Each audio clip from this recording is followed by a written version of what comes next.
Une question intéressante et complexe à la fois. Il y a 2000 ans, Dieu a manifesté son amour par le Christ son Fils, et depuis, il n'a pas cessé de nous aider, de nous soutenir. Pourquoi tant d'indifférence et tant d'ingratitude de la part des hommes? Vous qui m'écrivez, je sens que vous aimez le Christ, parce que, au fond, vous l'avez rencontré. Il existe en ce moment pour vous. Vous percevez sa présence agissante, ce qui n'est pas le cas de la majorité des hommes. D'abord, laissez-moi vous dire que Jésus est un grand inconnu pour beaucoup. On ne le connaît pas ou plus. Sa vie est tout juste bonne à être racontée aux enfants du catéchisme. Le christianisme est devenu une idée, avec une doctrine religieuse, une morale, qui en plus sont jugées étroites, ringardes. Là encore, beaucoup parlent sans connaître, à l'emporte-pièce.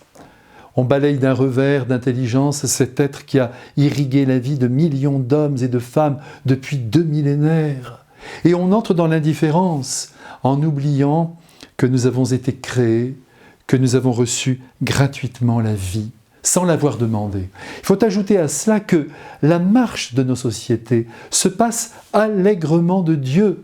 Seul le progrès, le confort, le bien-être, l'argent semble promettre à l'homme tout le bonheur du monde. En fait, nous n'avons plus besoin de Dieu, nous n'avons plus un jardin qu'il faut faire pousser en comptant sur l'eau du ciel. Nous nous étonnons quand un homme meurt et nous décidons alors de rejeter celui qui n'a rien fait pour que cet homme ne meure pas. Nous ne voyons plus la beauté de la vie, nous n'en voyons plus que les limites. Et en retour, la peur augmente, la fragilité psychologique des êtres est de plus en plus palpable.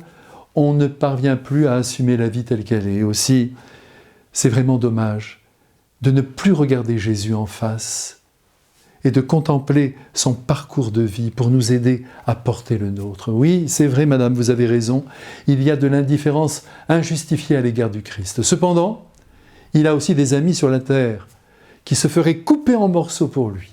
Et ça s'appelle la fidélité. Et ils sont bien plus nombreux qu'on ne le croit. Souvent, ce sont là des personnes très humbles qui prient dans leur coin, qui essaient d'aimer le plus possible et qui ne croient pas que l'homme est un nouveau Dieu. Alors, madame, gardez confiance et faites-le aimer autour de vous, ce Jésus qui est le sauveur de l'amour et que nous verrons après la mort. À bientôt.